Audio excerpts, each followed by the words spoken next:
Hello, everyone. I'm Ron Booth with the South Fulton Coalition, and we'd like to welcome you to this town hall. The purpose of this town hall is to introduce you to Mr. Peter Hubbard, who's a candidate for the Public Service Commission. Our moderator for this evening is Mr. Quasar Alexander. So I only have one ground rule. Please be respectful of the candidate, the moderator, and everyone in attendance. So with that, I'll turn it over to you, Mr. Alexander. You got it from here. Thank you, Ron. And also, I want to thank the South Fulton Coalition for hosting this important conversation. Our city and our states is at a crossroad right now. And this is a very important conversation, a very important person to have on the South Fulton Forum tonight, South Fulton Coalition Forum tonight. And I do appreciate you being here tonight, Mr. Hubbard. I'm going to start out by going over, Ron went over some of the rules already, but I want to talk a little bit more about some of the audience rules here. If you have any questions, you all can use the button on here. It's under reactions. Looks like a heart. You press that, you can raise your hand, and I will see you in line, and I will actually choose you at that time. If there's not a line behind you, you have a right. You can go ahead and ask about 2 questions, a follow-up question or something like that. But if we do have someone with their hand raised behind you, I'm going to ask that you keep your question limited so that we can get everyone in. We have until 8:15 today. We have a hard stop at 8:15. So what I'm going to go ahead and do, I'm going to go ahead and start with you, Mr. Hubbard. You have 5 minutes at the beginning to go ahead and welcome us in and let us know a little bit more about you. And then at the end, you'll have another 5 minutes at that time, to which I will inform you that it's on its way. Thank you for being here, Mr. Hubbard. You can go ahead.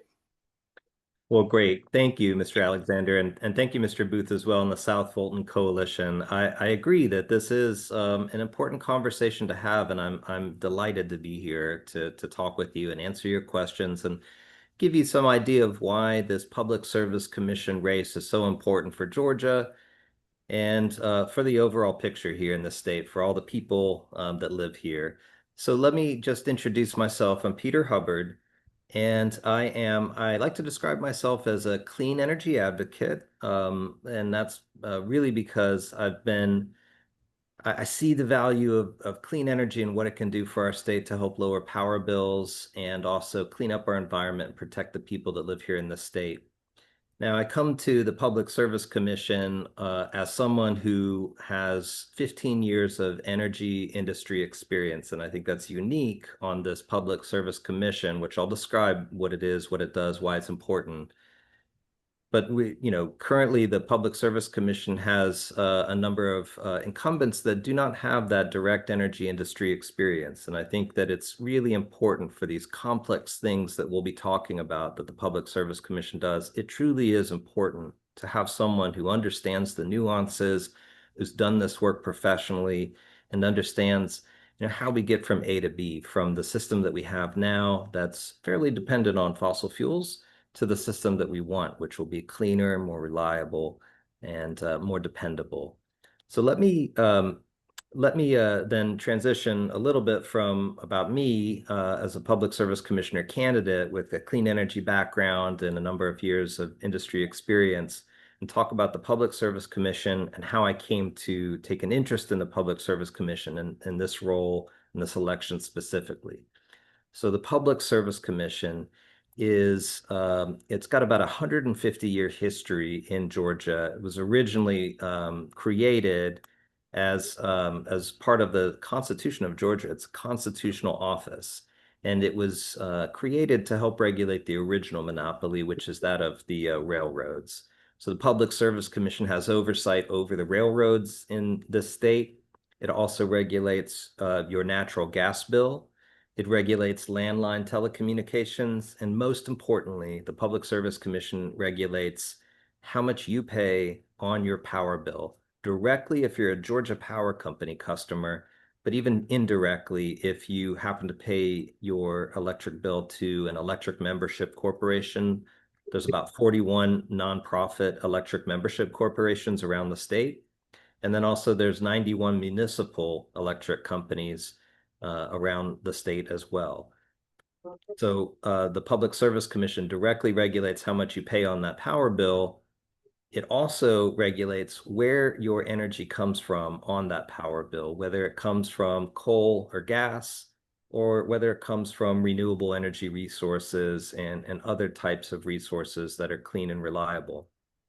And so it has a tremendous impact on your lives. And as all of you who pay power bills here in the state are starting to realize, that it has a real role to play in how affordable that energy is, and whether or not the bill that you pay is a just and reasonable bill to pay. And so it has a real impact in terms of the affordability and the cost of living here in the state. And that's incredibly important. So the Public Service Commission has recently, in the last 2 years, in fact, raised the rates at which you pay your power bill directly to Georgia Power Company and indirectly to the EMCs and municipals. It's raised those rates 6 times in the last 2 years. And on average, that's about a 37% increase for the average customer, or for the average family, upwards of $700 a year in additional costs for the very same energy that you would have been purchasing just a few years ago. And so it has an incredible impact there. Those rate increases, I'll take a moment to talk about those as well, and we can get into some of the questions and answers around them. But those 6 rate increases really had 3 different flavors to them. So 2 of those rate increases had to do with the cost of the nuclear expansion. It's called Vogtle Units 3 and 4. And those were the nuclear units that we decided to build in this state about 15 years ago. At the promise of about $14 billion, and it was meant to only cost about, or take about 7 years to build. Instead, it took 14 or 15 years rather to build, and cost the state $37 billion. So an incredible amount of time and treasure. And 2 of the rate increases that we saw recently were due to the cost of those 2 nuclear units that we expanded at Plant Vogtle near Augusta. One of those rate increases was for the cost of natural gas. About half of our energy in the state comes from natural gas-fired generation. And in 2022, just a few years ago, when Russia attacked Ukraine, the cost of that natural gas skyrocketed to about 5 times what it normally would be. And we're still paying that off on our bills. And then 3 of those rate increases were with respect to just maintaining the profitability of Georgia Power Company, which is a monopoly utility. And that really occurred because of the commissioners that we have being what I would describe as very reactive. I mentioned that the Public Service Commission regulates where our energy comes from. And the PSC, the folks that are there now, what they do is they're very reactive and not proactive when it comes to the planning process for where our energy comes from. Every 3 years, there's what's called an integrated resource plan. That's the long-range plan that describes how we're going to generate that electricity, what we're going to build in terms of new power plants, or what we're going to retire, such as coal-fired power that is currently uneconomic. And, a lot of the reason why we've seen a lot of these bill increases is really, it has to do with the fact that the Public Service Commission that we have generally accepts the plan that the monopoly electric utility provides to them every 3 years. And they might tweak around the margins, make a few edits, but otherwise they've got a long history of accepting what that power plan is from the monopoly electric utility. That's Georgia Power Company is who I'm speaking about. And I would describe it as rubber stamping it and sending that power plan back to then implement. And the problem with that is that it's not proactive. It really has kind of painted us into a corner in the sense that we are building very expensive resources, and instead of embracing sort of the lower cost, more reliable resources like solar energy. And I want to be careful to say that solar does need to be done responsibly. It's not a perfect solution in every way, but there are a lot of good resources and a lot of good solutions that we could be bringing to the table. Someone like me with an energy industry background, someone who understands the complexities of how these plants are put together, I think that's incredibly important to be proactive and actually bring solutions to the table.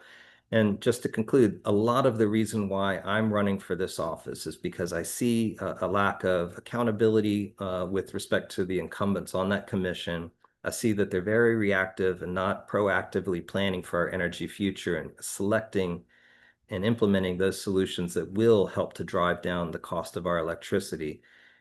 And also, the Public Service Commission truly should be oriented towards the public service. And it's very important to me. It's my wife and I are both deeply invested in public service. She serves as a U.S. Public Health Service officer.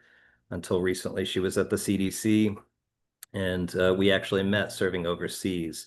So public service is inherent to the nature of the Public Service Commission. And what I've seen from my point of view is that we haven't really had folks that are truly oriented in the direction of the public. Instead, we've more or less been reacting to the monopoly electric utilities plans and serving their interests first and foremost. And I see that as it's a real problem. And we're seeing that those problems come due on your bills. And I know Halloween is only a couple of days away, not to give you a frightening story here, but there are more bill increases coming due from the data centers and other things that are coming to our state. And so we really have to be proactive. We have to plan for this, and we have to make sure that we're not making long-term mistakes like selecting the most expensive resources and instead doing what we should be doing right from the beginning, which is putting the people first and foremost in our thought process, in our regulatory process. And that is at the heart of it, why I'm in this election and why it's so important that we all engage and make sure that our voice is heard so that we can really return the power to the people. That's at its heart what this election is truly about. So I'll pause there and see if there's any questions.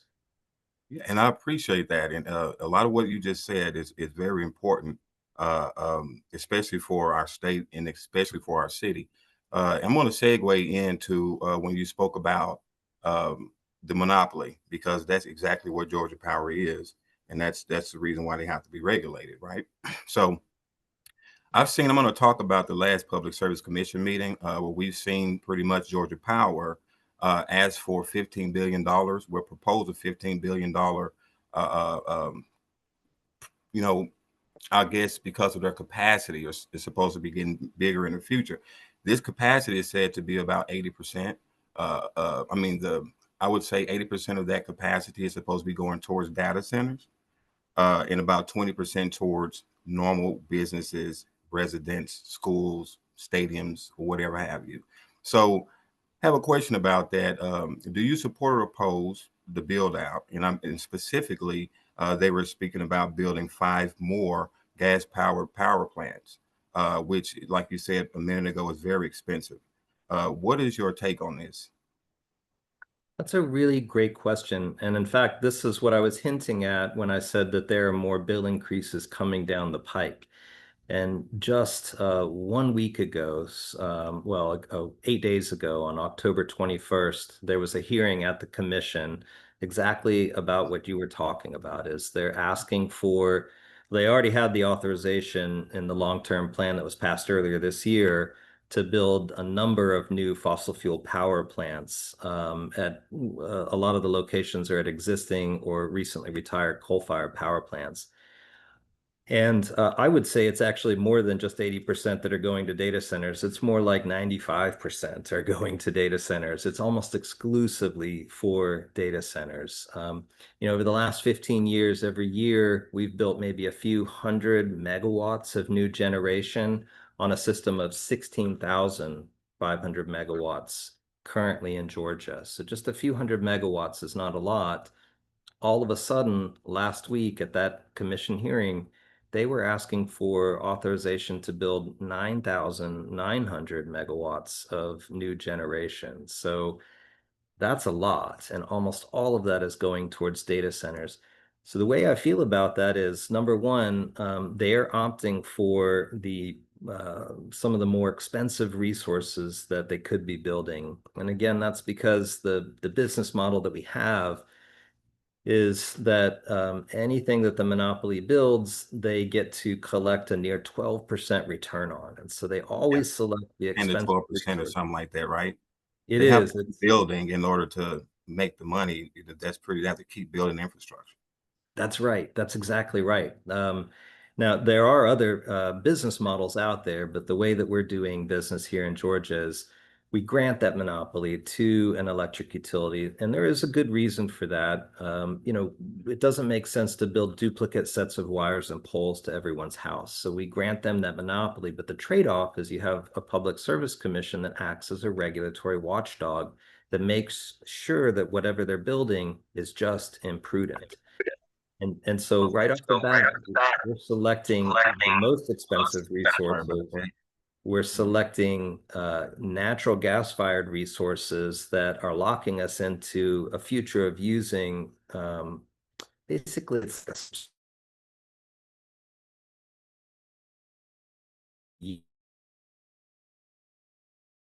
rather than building something like that's much more low cost like solar where the fuel is free and delivered to that power plant every single day. Even on a rainy day like today, you are still going to be producing a good amount of energy from the solar power panels. So my view on what happened here is that we're kind of locking ourselves into a future where we're dependent even more so on natural gas-fired generation. Again, about half of our energy comes from natural gas-fired generation. We saw what happens when the price of that fuel goes up, and I'm deeply concerned that we are selecting the wrong resources.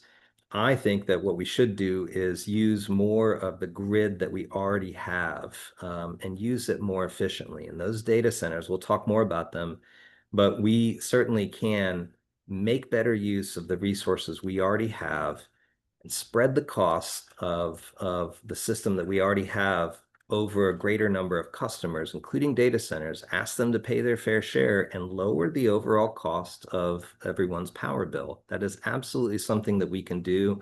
We just need to have that proactive commission with the vision and the understanding of the complexities of the grid to implement and execute on that vision. And Mr. Hubbard, thanks for that. Speaking of that and kind of keeping on and leading into data centers, um, um, I would say a lot of our issues come from some laws that that starts at the state level, to where they're giving incentives to these data centers to come to our neighborhoods, and to the tune of up to $23 million over the period of, I think, to 2033. They're giving them a lot of incentives on their equipment, and that's pretty much on the business operations as far as equipment is concerned. But the other thing that concerns me and a lot of our neighbors is that they're also, you have these commissions like the DA, the Development Authority of Fulton County, some of these other commissions and authorities that have this particular power from the law that they have, that they're operating under, to be able to go in and make deals with these particular data centers and other businesses, but in this particular sense, data centers, and save these data centers a certain amount of property taxes that would go to the cities that they're in. We don't necessarily too much necessarily care about these data centers and don't want them in our city. For one particular reason is that a lot of the the things that are happening with as far as health is concerned, that research is still underway. So we don't really know what these things are doing to us, and we don't want to be 15 years from now doing a class action lawsuit because half of us have cancer or something.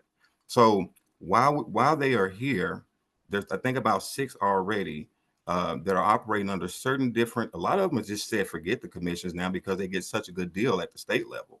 So how would you, in this role, if you get this role here, how would you tackle the fact of the middleman that's pretty much taking all of the you know, beside the data centers, of us wanting it or not, there's still money that's coming in from these particular data centers, and our cities aren't seeing it. So what would you do about that? That's a great question. And what I want to do is just lay the groundwork here, set the table for why these, as you described, but give a bit more meat on the bones for why these data centers are coming to the state. And you're right, it started with the 2018 Georgia General Assembly that passed basically a 0% sales tax abatement. So data centers pay nothing in sales tax. If it costs 500 million to build it and they're purchasing all of that equipment to fill those buildings, they pay 0% sales tax on that. In addition, the regional economic development authorities and the county commissions, such as in Fulton, they're really chasing after just scant dollars. Oftentimes these data centers are appraised at maybe 10 or 15 or 20% of what the actual cost was to build them. So the property tax revenues are, sure, it's a few $1,000,000, but it's far less than what it should be. Meanwhile, once these things are built, there's only just a handful of jobs, and they're taking up quite a bit of land that could be used for affordable housing. They're taking up a lot of water resources. And most importantly to me as a public service commissioner candidate is that they are taking up our electricity resources and raising everyone's power bills as a result. And so it's deeply concerning to me that we're basically being penny wise and pound foolish here, chasing after these small amount of dollars. So what I can do as a public service commissioner is first and foremost, make data centers pay their fair share. These are deep-pocketed private equity firms. The name on the building might say QTS, but BlackRock private equity firm is the one who owns them. Who owns it? Yeah. They have billions of dollars that they can bring to the table. And we can require that of them to pay their fair share, not just with the infrastructure that we have, but we can make sure that the infrastructure that we're building for them is the right infrastructure that won't drive up our costs. And we can ask them we can demand of them that they pay their fair share. And again, spread those costs when they actually pay their fair share, then we have a greater number of customers spread over the existing grid, and that actually can help to lower folks' power bills. Now, all of those other things that I mentioned, tax abatements, water, land use, I won't have direct control over that as a commissioner, but it doesn't mean that I can't use the bully pulpit of the constitutional office of the PSC to draw attention to that. And that's exactly what I intend to do, because I don't think that the juice is worth the squeeze, if you will, with respect to these data centers. It's fine if they'd like to do business here, but they need to pay their fair share. And frankly, I'm concerned again that if we build the wrong resources, they also have clean energy goals, and maybe they're in a race to just have grab market share right now, but eventually they're going to want to turn towards clean energy resources. We can, as a commissioner, I can ask them, I can demand of them that they bring those resources to the table.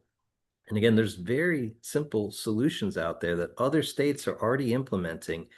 Things like just asking these data centers and building it into the tariffs that they pay, just a simple amount of flexibility, just a few hundred hours out of the year when there's stress on the grid, when everyone is turning on their AC and using a lot of energy. If we just ask them to have about 0.5% flexibility in the hours in the year, then we wouldn't have to build all of these fossil fuel power plants and other things that were being asked for down at the commission just last week. We just have to have that vision, and we have to have that knowledge that these are solutions that we're simply leaving on the table. And that's it's frustrating to me, and that's why I'm in this race, is because I see a better future for Georgia, and we just need to pick up those solutions and implement them. Nice. Thank you for that. And considering your background in energy, I think Johns Hopkins University, I want to talk a little bit more about the renewable energy that data centers should be, in my research, should be using more and more. And I know a lot of them are trying to get to. There's so many different ways of saying, net zero energy or positive, with all the different terms we know that comes from lean and some of these Energy Star and places like that. But in this particular case here, what first of all, this is a two-part question, right? Speaking of, one of it is about price. They said something about, I want you to explain to the audience about the rate pause that just came about. I think they paused it to 2028, if I'm not mistaken. Can can you explain to everyone what that particularly means? That means that their bill is not going to go up anymore?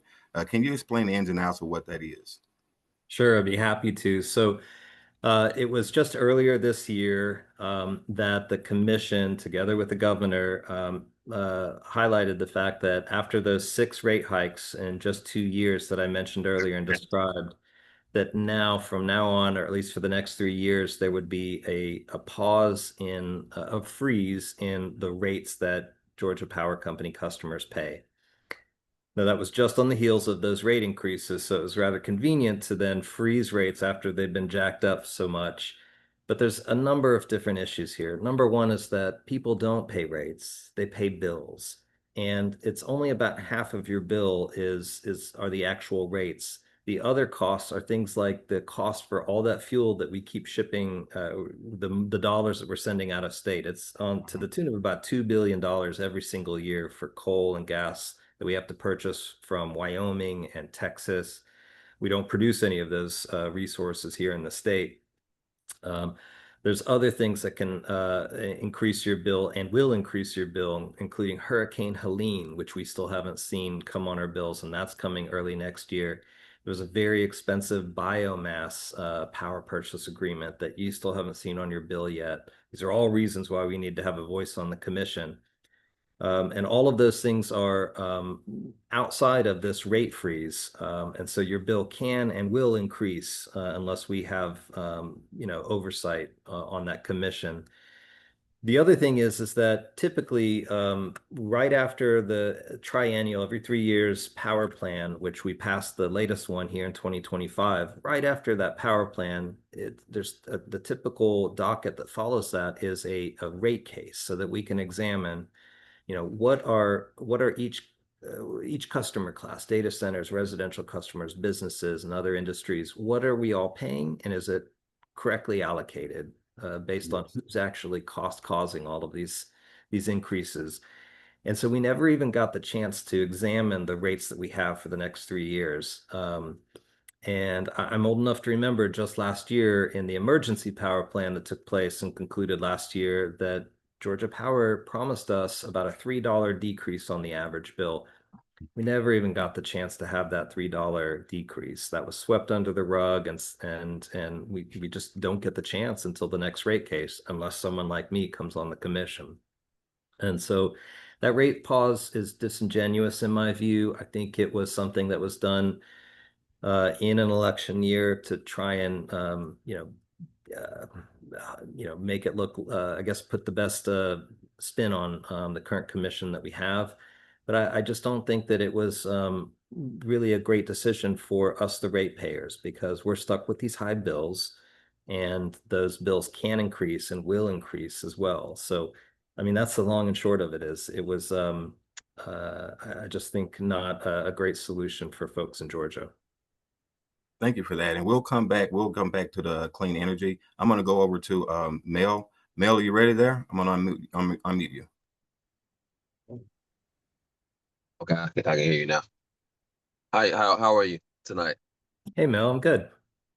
Good. Hey, okay. Good to talk to you. I work for DeKalb County, and I see a lot of projects come through my office, and it doesn't seem like a lot of the elected officials, probably in the Public Service Commission or Georgia Power or anybody else, it's almost as if they don't have an appetite to do something different. And we do have a lot of options out there, but I don't think a lot of people have an appetite for it because they are able to make money and monopolize the system that they have to be the person that the one and only service provider. And I want to know, it seems like you're open to a lot of different things. So I know that in DeKalb County, we had an old landfill. People are familiar with on Moreland Avenue. So a very long time ago, this engineer came through and he created a way to siphon off the methane gas and reuse it and sell it to a martyr.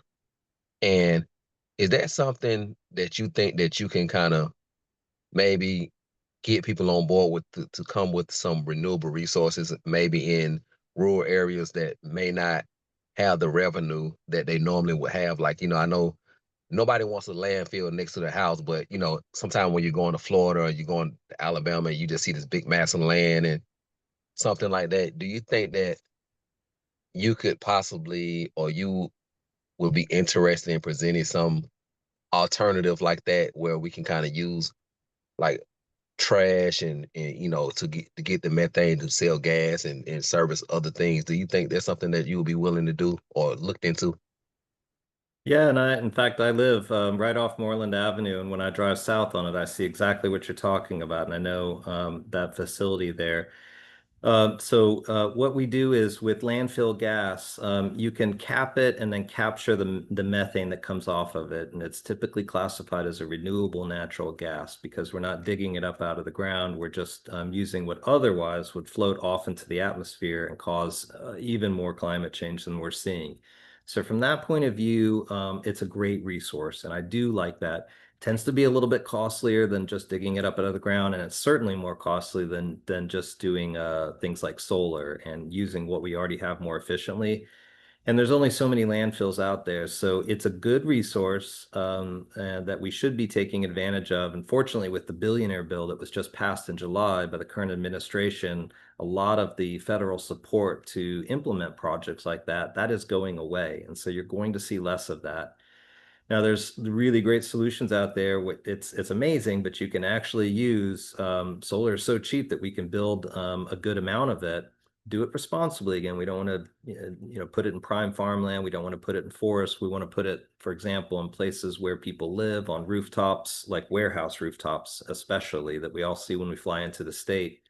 And you can actually use that excess energy from solar to create a green form of synthetic natural gas. And in many cases, it's just easier to make hydrogen. And you can burn hydrogen in a turbine just like you can burn methane or natural gas in a turbine as well.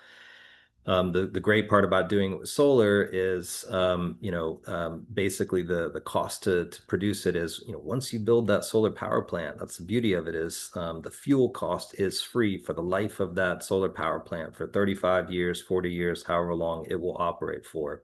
So it's a great solution, and capping and using the gas that comes off of a landfill is a good solution. But we also, it's limited in scope, and we need to look at other options as well. And for our money, the very best resource that we have is solar. We only have about 7% solar in this state right now. There's a reason why very red states like Texas are embracing solar with such amazing gusto, and that's really because it is the lowest cost resource out there. Money talks, and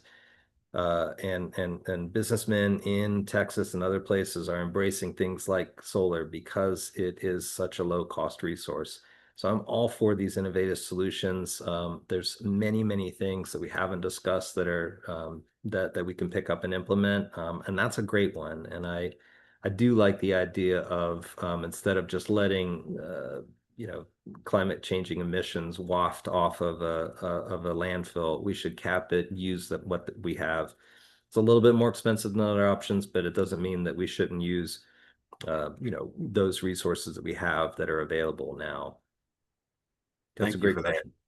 Yeah, really good question. Thanks for that, Mel. I'm going to go over to you, Mrs. Harvey. Are you ready there? Yes, thank you very much. Mr. Hubbard, you mentioned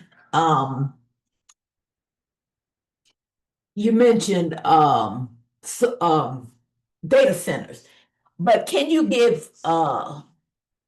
elaborate on the battery storage systems as well?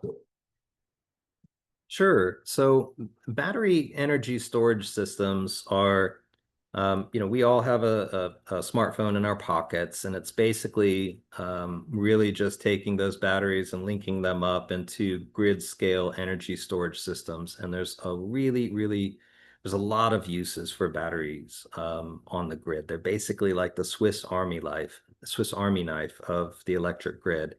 What batteries allow us to do is to use, it's basically making hay while the sun is shining. If we build solar power plants, what we want to do is soak up that extra energy, charge the batteries with it, and then use it in the evening times and the other times when the sun isn't shining.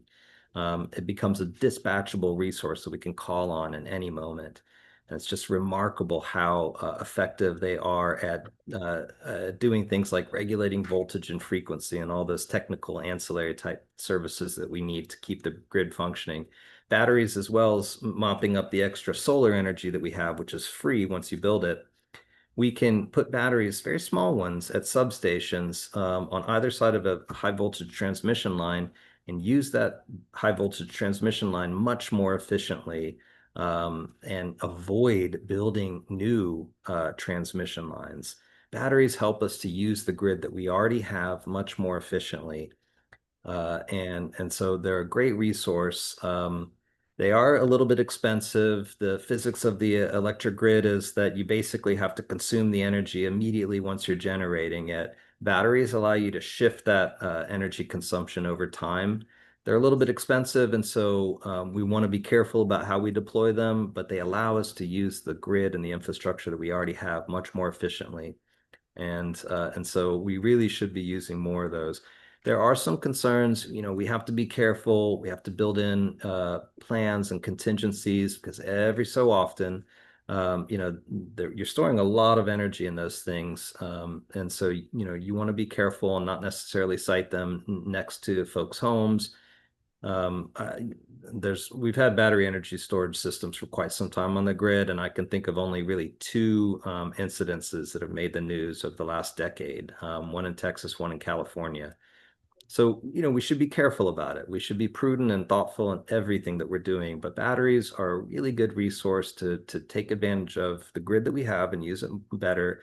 And when paired with solar, it's an incredible resource that allows us to capture that free energy and shift it to the times when we need to use it. So I'm a big proponent of batteries. Has to be done responsibly, but when we use them in the right way, it allows us to lower our overall costs for the electricity we generate in the state. So that's a great question, Ms. Harvey. Well, Yeah, really. they're having that problem in East Point. Did they vote on the council? Did they vote on having the storage, that battery storage system built yet? Because it was a bone of contention with the people that were living in that city, in the East Point. I haven't heard anything about it in a few months, but I know they were fighting it. They did not want that facility within the East Point because it was near a residential area. But I'll have to find out, I guess. I'm not too familiar with the Okay. specific circumstance of East Point, but again, that's where the responsibility is that we need to do this in the right way. Okay. And yeah, they are generally quite safe. Doesn't mean that there isn't that 1 in 100 chance that something might go wrong. And so that's why we have to be careful about where we place them. But again, compare that to the damage that we're doing right now by burning more coal, burning more gas, True, filling up true. coal ash piles, that sort of thing. I mean, that's a lot of us don't always realize the damage that we're doing right now versus the damage that might occur from Okay. battery energy storage system. All right. Thank you so much. Thank you, Ms. Harvey. And I'm going to go over to Danielle, and we'll get back. I have a question for you right after Mike is done about these some of the more, I would say, more modern batteries that are a little bit more safer. Danielle, if you're ready, I'm going to come over to you. Hi. You actually sparked a memory. Pre-COVID, maybe 5 or 6 years ago, we saw an influx of independent companies, solar panel companies, contacting our house. And they would have marketing materials that were apparently too good to be true, right? So in crunching the numbers, we actually found out that their offer actually wouldn't actually save the monthly bill or household money. And I'm thinking it's because the middleman, of course, has to make money. So I wanted to pick your brain, like, the pros and cons of maybe having like a state-sponsored solar panel project, completely volunteer, of course, but maybe cut out the middleman to where it could be a little more attractive to homeowners to actually have solar panels. I have actually a neighbor that took up their offer, and every time there's a blackout, you kind of hear their generator like power on, like really loud. Um, so I know the tech has probably improved a lot in 6 years. I just wanted to pick your brain about the pros and cons of maybe making it more attractive to homeowners to actually cut out the middleman and have something state sponsored as opposed to like 5 or 6 different solar panel companies canvassing residential neighborhoods trying to make a buck. Thanks. Yeah, that's a really great question. It's why I say that solar has to be done responsibly. There are some fly-by-night companies that will come in and make promises they just can't keep, saying things like, hey, if you put solar panels on your house, you'll zero out your power bill.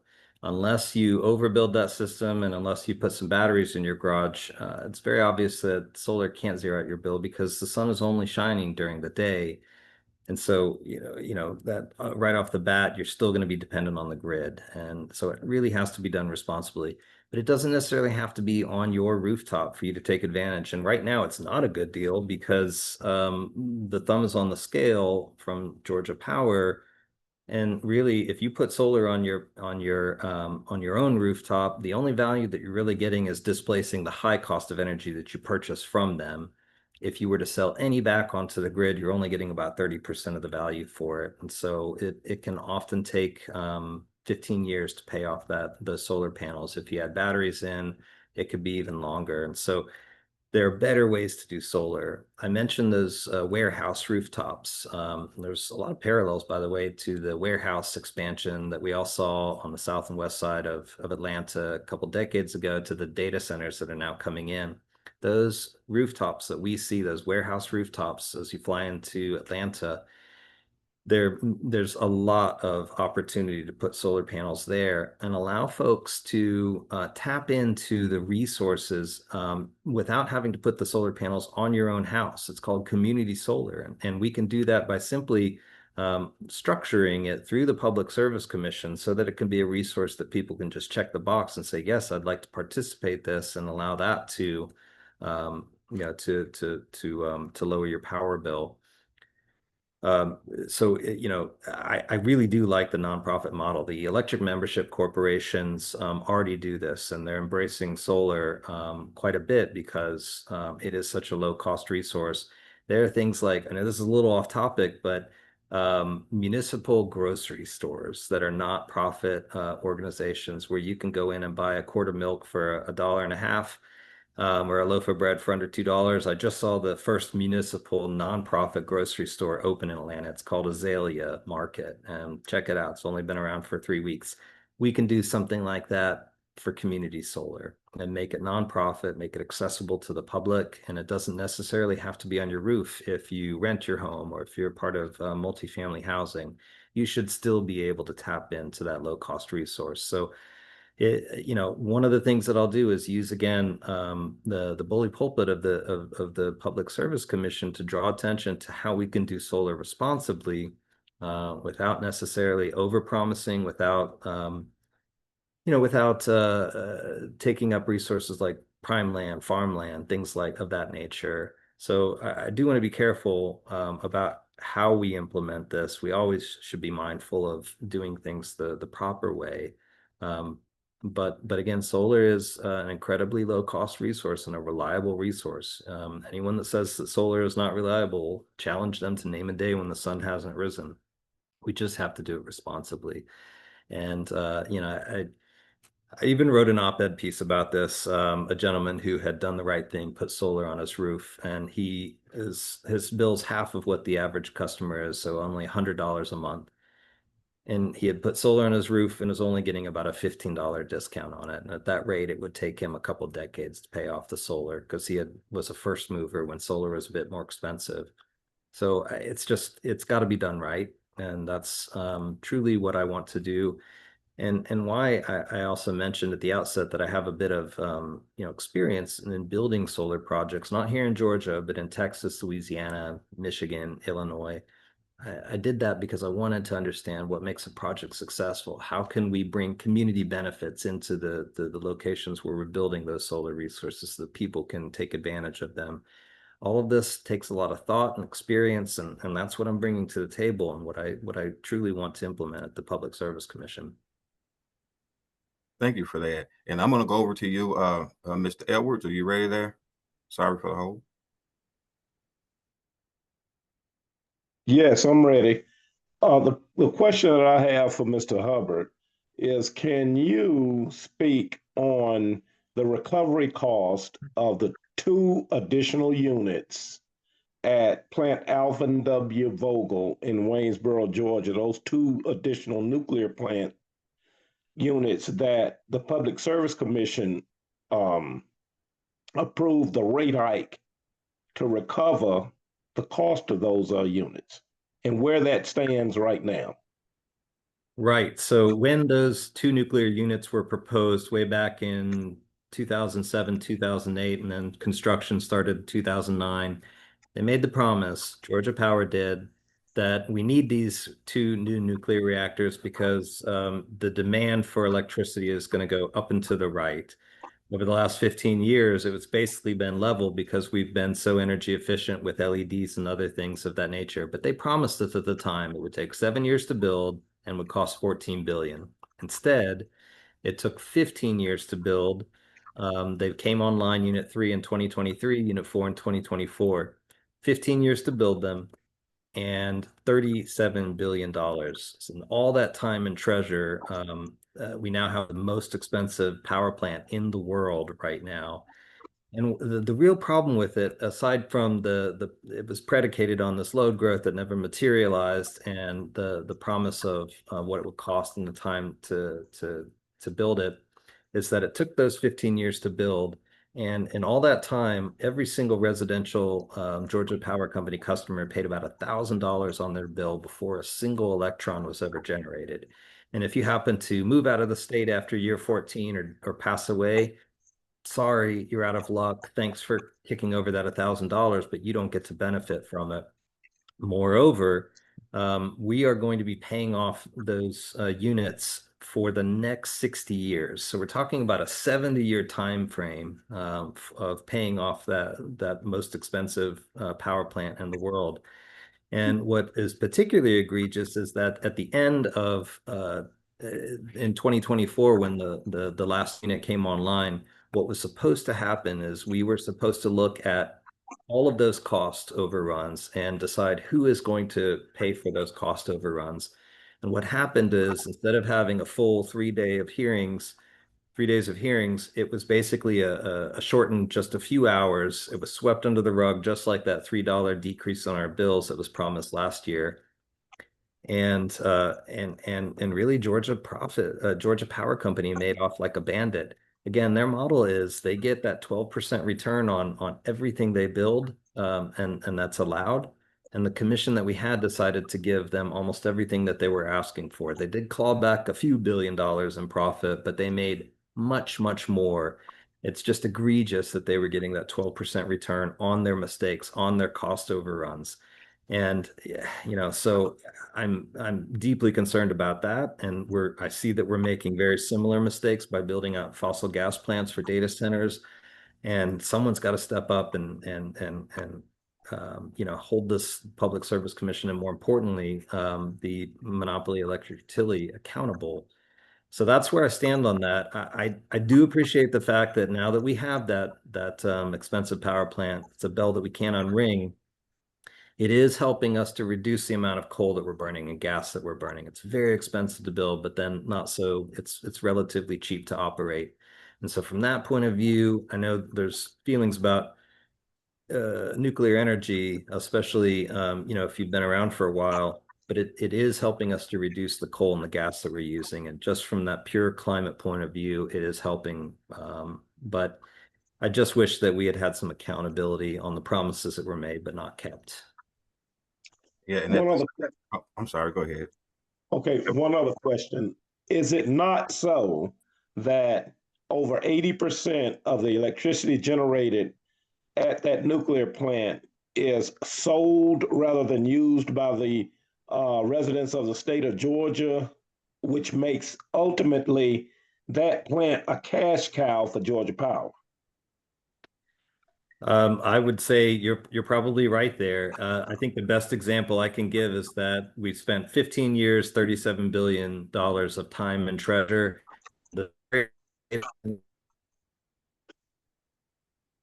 Say again. county, it's called Project Sale. It would take up about 60% of all that time and treasure. And that's a deep concern of mine. So there is some benefit to it. We do have the ability to sort of, I guess there is some benefit to it, but I'm just skeptical that the benefits are flowing towards us, the residential customers, and not towards the data centers and Georgia Power. It's very much been a profit center, and they mostly made their money by jacking up our rates 25%, and they will stay up that high for the next 60 years. So it was a great deal for Georgia Power Company. It's why they're even thinking about proposing more nuclear units. And that's why we have to have someone on the commission who understands this that can put the foot down on selecting always the most expensive resources. Thank you, Mr. Withers. I'm sorry. Thank you, Mike. I'm going to go over to Mrs. Withers. And before I go there, I wanted to add something to that. So Mrs. Harvey spoke about renewable energy, and she had something in the chat that was talking about, I think, what we were just speaking with when you two were talking. I have researched some things called exowatt batteries and peak energy systems. These so-called systems in exowatt batteries, what the exowatt battery supposedly does is takes the energy in from the sun with these little solar panels at the top of this container. And it takes that, I think it used some type of magnifying glass to make the heat from the sun a lot more hot. And it heats up bricks that are inside of the container. Those bricks get hot, and then they send it off to some, whatever language, I don't know what it is, but it sends it off to some type of alternator or something that creates energy. And this is all renewable and clean, and sometimes goes for 24/7. One of those things can power maybe 300 to 500 homes. And I think there's a lot, I don't know what that particular system is called by taking that solar energy and putting it into bricks like a pizza oven. But I think those are some other options that we may have in that energy. I'm going to leave that with you for a second. Maybe we can come back to that so I can get Mrs. Withers out, her question out of here. Ms. Withers, are you ready there? Yes, I just wanted to circle back because I do agree, flying in with my daughter, you can kind of pick out of the sky, oh, there's our house or there's our home, because you just see a massive strip of warehouse roofs. And for a couple years, I've been thinking, like, I know um, maybe a lot of them are rented, but I just did a quick measurement on the Fulton County Board of Assessors. They let you do like a little outline, and it looks to be like 2,000 to 4,000 acres. I don't want to put you on the spot, but I was actually trying to maybe pick your brain about the feasibility, what might stop the warehouse owners from actually agreeing to solar panels, what we could offer, or not we, because I'm not the one with the money, but you know what I'm talking about. In terms of just making it to be less of an eyesore and actually work for the community, and actually work for the warehouse owners themselves too, because they're like, they would be the primary sources, the primary drawers of that energy too. So I just wanted to see what are the pros and cons of it, what might stop us, and what might the benefit be of drawing on to those 2,000 plus acres of warehouse roofs. Right, and 2 to 4,000 acres is a tremendous amount of solar. That is, to do the numbers in my head is always tricky to do math on the fly in the public, but it's a lot of households. And the way that you treat the warehouse rooftops is basically the same way that you might, farmers, for example, they can grow row crops, they can grow corn or whatever it may be, and they might get $300 or $400 an acre for it. Typical solar plants will pay, say, $1,100 or $1,200 an acre. And we don't have to necessarily pay that for the rooftops, but the benefit to the warehouses could be twofold. One, we would be basically paying them a lease rate to lease those rooftops for 30, 35 years. They could potentially use that energy directly, but they don't necessarily have to. There's a real benefit to just putting the solar panels on the rooftop, sending that energy into the overall grid, and then just pull from the grid like anyone else does. But just putting that low cost energy onto the system is something that would lower overall cost of electricity. Then we just have to, so that's the benefit directly for those warehouse owners. Then we just have to make sure contractually, and we can do this very easily at the Public Service Commission through new tariffs and things like community solar that actually give that value to people that would like to tap into it. And there may be maybe a case where we do have to pay off the cost to build that.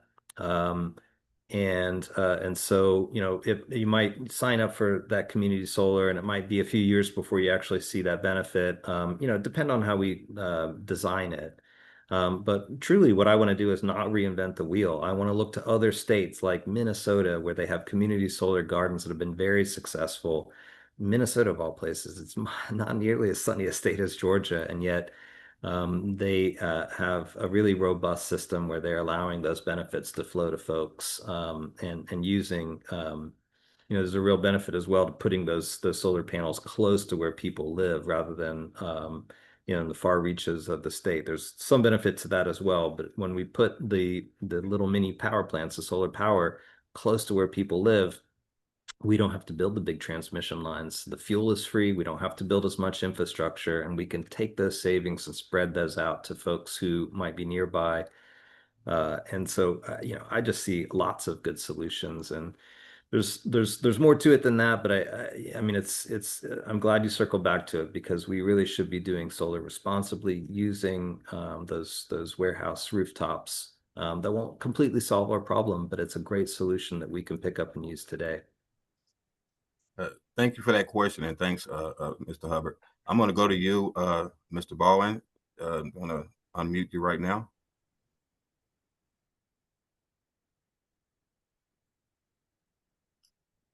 You there, Sam? I guess maybe. Okay, I'm gonna mute Sam. Sam, if you can hear me, just come back on here in a few more seconds. Okay, well, I want to bring up, I know I don't want to, put any new information out or anything like that. I just want to talk about the renewable energy side, just maybe 2 more minutes or so on, because it's very important. We have Georgia, Georgia Power is opening up. They were supposed to be closing these particular gas power plants, but they just decided to keep them open a little bit longer when they told us they were going to be closing them. Not only are they're supposed to be closing these plants, but as we spoke about earlier, they want 5 more. And the audacity for them to even attempt to use old energy for new technology when we have the new energy out here. So I don't know if you know a little bit more about that particular type of technology and what these peak battery systems, peak energy systems are doing, which is a little bit different from what the exowatt battery system does. But could you talk about any other new technologies that maybe doesn't blow our block up, if we put it close to our homes, that can actually continue to give us good power and clean energy? Sure. So, yeah, it is deeply troubling to me that in particular coal plants, and we still have 2, Plant Bowen and Plant Shear, in the state. And we are extending them. They really should have been retired this year, and yet we're extending them to 2040. And that's really just to serve data centers. So another 15 years of adding to the coal ash piles that already are going to cost at least $9 billion to clean up. Another good reason why we need to have public service commissioners that are serving the public, because those costs haven't been allocated yet, and those can come under your bill too. But there's, just briefly, another great solution that's out there. As I mentioned, how data centers can just curtail just a fraction of their demand in the peak hours. Another good thing that they can do is they can help to basically subsidize things like putting solar on those rooftops. And when you have a certain amount of them, say we have 1,000 households that have solar on them, a data center can actually, you can tie those rooftops, those solar rooftops together in such a way that they're orchestrated and act in concert. and act like what's called a virtual power plant. And you can literally use them like a power plant, ramping up and down the energy that they put, or ramping it down if need be. And you can avoid building an entire power plant. So virtual power plants, there's about 60 of them that are commercially deployed around the country, and it's a great solution. Georgia Power's already invested a good amount of money in that technology, that software, to tie those things together. What they'd like to do is go through a series of pilot projects and say, well, we're not quite sure if this is going to be great or not. We don't need to go through pilot projects. They're already deployed throughout the country. So that's one novel solution that we could be using.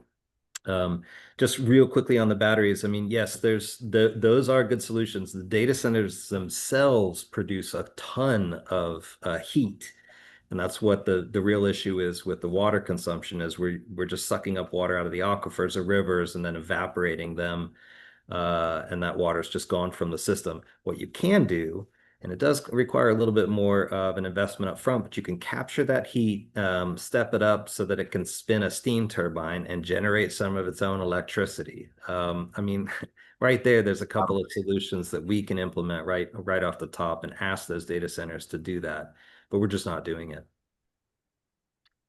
Correct. And speaking of those data centers, again, they're getting a little bit smart on us. So I have a question about how they're beginning to modernize their business in order to curtail and get by laws, especially laws and ordinances by municipalities. If you have heard of the term co-location, I know you spoke of QTS and Blackstone Group. These co-location facilities are pretty much this 4 blocks, and what they're doing is they're renting out suites, cages, rooms inside of these big data facilities. And these data facilities has these different owners and landlords that are not necessarily Microsoft or whatever. The issue that I see here is that the data centers are coming in. The landlords are leasing out these huge suites to Microsoft and Amazon and all that good stuff, right? So the problem with that is you have a Microsoft suite inside of this data center that's probably about 6,000 square foot for Microsoft, and multiple other companies inside of these data centers renting out space. In any other instance in our city, if someone is subletting, because if you go on QTS website, they have leases for tenants for these data centers. So in any other instance, in a warehouse or anywhere else, if someone is subletting in our city, we have permits for that particular address. We have, occupancy for that address. So what they're doing, the state law says calls these people customers of data centers, the same law that gives them these incentives. But on these same data centers and landlords of these data centers websites, they're calling these customers that we call by law, they're calling them tenants, which you know what that word means, that we if they're tenants, they should have an address, right? So my question to you is, how do we solve this layered problem that we have that we spoke about earlier? Our cities and municipalities are missing out on some of this income. I mean, the state is taking a lot of it because they're giving sales tax incentives. The counties, commissions, and authorities are going and doing pilot programs. Like you just said, there's some pilot programs going on with batteries around the country, but we have pilot programs going into some of our neighborhoods and some of, where when they make these programs pilot, that gives public land use to these people, and they don't have to pay a certain amount of taxes to which we would have collected. So there's a layered problem that I see here with the state, the county giving free authority to these authorities to be able to do these deals like this, and also the cities are not really understanding. Sometimes I think maybe the last 2 data centers, our city didn't even know about this. We were last to the table. Would you consider laws that, and I know there were some small minor laws that nobody's following, but would you consider laws that are advocating for laws that would keep us at the table so that we know, how much money are we losing from taxes that you guys are saving these data centers? How do we get that kind of data? And what would you do to bring us to the table so that we can make these kind of decisions? We don't even have a hospital, Yeah, that is a great question. And I've seen it as well. If you drive down I-85, I think to get to Noonan, for example, where I was the other day, I passed a sign and it was very clearly a real estate developer that had optioned up land, and they were advertising and hoping to have some sort of data center move in there. And that's happening all over the state. And so before you know it, it might be a sort of benign thing. You're just seeing, whatever it is that they may be optioning up that land for, and then all of a sudden, before there's even a kind of a permit or a hearing process before the county commission, boom, you have a data center being built. I do want to be careful to say that as a public service commission officer, really all I have jurisdiction over is just the electricity side of it and the energy side of it. I mentioned all those other things like land use and water use and tax abatements. I won't have direct authority or control over that, but it doesn't mean that I can't use the bully pulpit of the Public Service Commission to talk about these issues, and I intend to keep talking about them. And I intend to work with partners at the Georgia General Assembly. There's some really great legislators that are trying to tackle this issue and make sure that we're looking at the big picture here and not being short-sighted with this. Chuck Hufstetler, he's a senator based out of Rome, Georgia. He tried to get a grasp on these data centers and make sure that they're paying their fair share. The Public Service Commission decided to preempt any kind of legislation coming out of the Georgia General Assembly by passing a rule at the PSC saying, okay, from now on, data centers will pay their fair share. But the problem is that implies they weren't paying their fair share before this rule was passed. The PSC rule can be changed in 30 days. It's much less durable than codifying it into law. And when you actually read the rule that they passed, it says that Georgia Power Company has the discretion to decide what those data centers should be paying and what that fair share is. So I intend to use the Public Service Commission role to highlight these issues, not just on the power side, but all the other things, and make sure that we're thinking holistically about these data centers, which can provide benefits when done right. We got to demand that of them. Community benefit agreements, we got to demand that they co-locate resources. And that's typically how I think of that word. As co-location is typically, okay, they're going to use a lot of energy. So what can we build using, their rooftops first and foremost, and other things like that. I just want to avoid the kind of situation that I went to school in Memphis, and that's where Elon Musk has his XAI data center. And they decided, instead of doing the right thing, they just brought in a bunch of gas turbines, and they're just cranking on those things and just spitting it out into the neighborhood. We can do better than that. We just have to have folks that understand this, that work with partners in the Georgia General Assembly, with county commissioners, with local economic development authorities, so that they understand what they're getting into and making sure that they're not being short-sighted on this. Thank you for that. And there's, and I saw in the chat about quality, about health and stuff like that. We know, I think I might have mentioned earlier, I'm not sure if this particular person was here earlier, but we are all concerned about the health matters that may come out of data centers. And I understand that you don't have a lot to do with some of the stuff that we're talking about, but when it comes to the energy that the data centers are using, let's go into that category there. Who's doing the research on, is it the PSC or is it someone else that's doing this research for us to understand what these data centers and all this power and energy in one place next to our homes, how's it affecting us? Who does that particular research? Well, right now, I would say not many people are doing it at all. I mean, data centers can have good uses.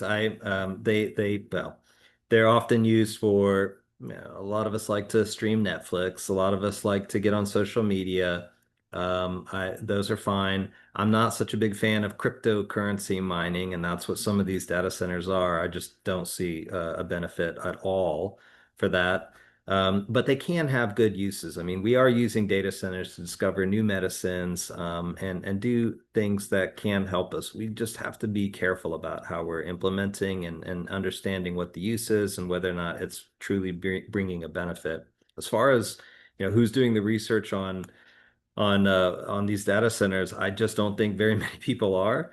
But I happen to understand at least the implications around their energy usage, and I want to continue to do that. In fact, when I was last speaking to folks in South Fulton, I was challenged to come up with 3 white papers, one on data centers, one on solar, and one on EVs. And I'm working on those. Give me a little bit of time, but I started this off by saying that not many folks know what the PSC is or does. I see a lot of my role as a public service commissioner as educating and just informing folks that don't necessarily think about this all the time, unlike me, who eats, sleeps, and breathes energy and these types of things. So I think that's my role, and I want to use that role at the Public Service Commission to continue this outreach, this campaign of talking about these issues and letting folks know that there's real world implications to these. There's a good way to do it. There's a less good way to do it. And we have choices, and we just need to make the right choices. Thank you for that. And we're 4 minutes until 8:15. I'm going to give Sam the floor so you can ask the last question. And after that, Mr. Hubbard, you can go ahead into your closing statements. Sam, you have the floor.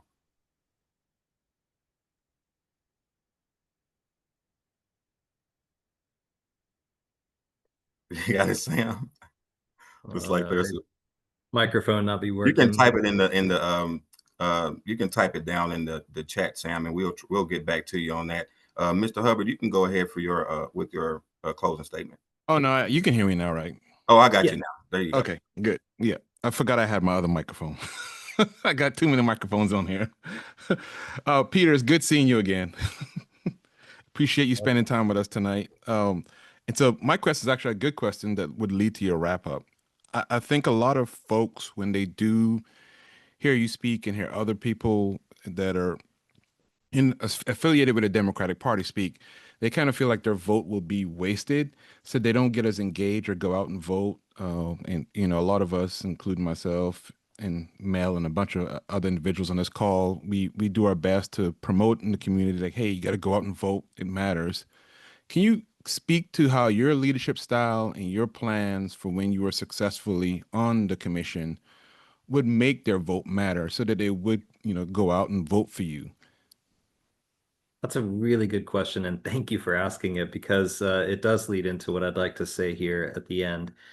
And that is that, it's been since 2006 that there's been anyone who's won a statewide race for the Democrats. And I truly do think that we have, this is a very winnable race.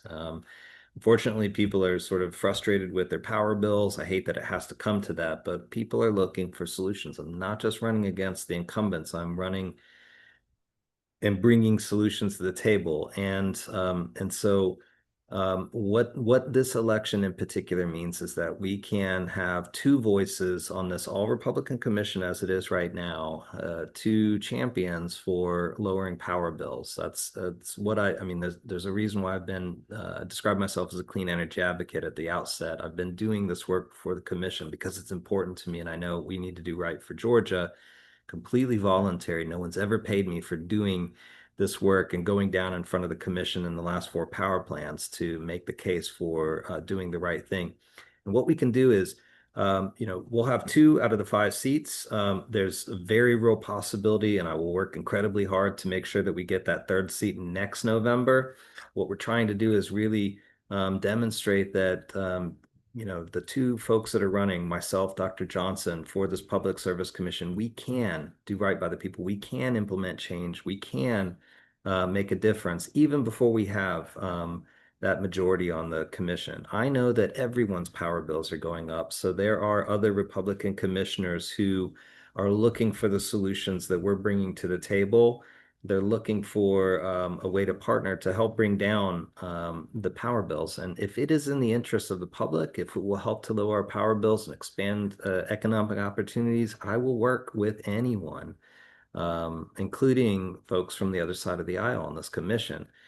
But by engaging in this election and showing up and showing out at the polls, what we do is say that we're not going to just lie down when they're making poor decisions at the Public Service Commission.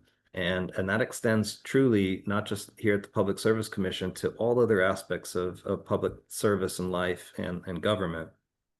And I intend to work incredibly hard Normally it would be a 6-year term. I am running for a 1-year term, and I intend to use my, when successful on November 4th, and I hope I am, to continue to work to make sure that we drive towards having a majority on the Public Service Commission to enact a lot more enduring change, and make sure that those wins extend to the governor, lieutenant governor, attorney general, John Ossoff, myself, and all the other elections that will be on the ballot in November 2026. So this election matters. And there's not much engagement right now on, and maybe 4.5% of the electorate is voting. So when you actually show up and vote, your vote counts that much more because so few people are voting. So just know that this is an incredibly important election. And just the folks that are here, everyone that's here, you're demonstrating that your voice matters. And I just trust that you will use it and make sure you vote early, Thursday or Friday or November 4th. So thank you for that question. That was a great one, Sam. And thank you, Mr. Hubbard. I'd also like to thank you for being here again tonight. And you were very, very informative on a lot of topics that we talked about tonight. And just from talking to you, I definitely can understand that you have a grip on the I would say you think in layers when it comes to this energy thing. And if there's someone that I would want, to be representing us, the public, in this is someone as knowledgeable, as you are. So I really appreciate you being here tonight, and I appreciate everybody for being on this call. I hope you got something out of this, because I know that word data center makes us so, crazy, because we don't know so much about it. And if you can hear what Mr. Hubbard said tonight, there's still a lot of research going on about the health benefit. I mean, about what's going to happen with our health. We don't know this right now. And so I know there's a lot of fear with that. And you kind of helped us out a little bit, on that today. So I appreciate for you being here today. And everybody else, thank you guys. It is 8:17 and you all have a great evening. Thank you all.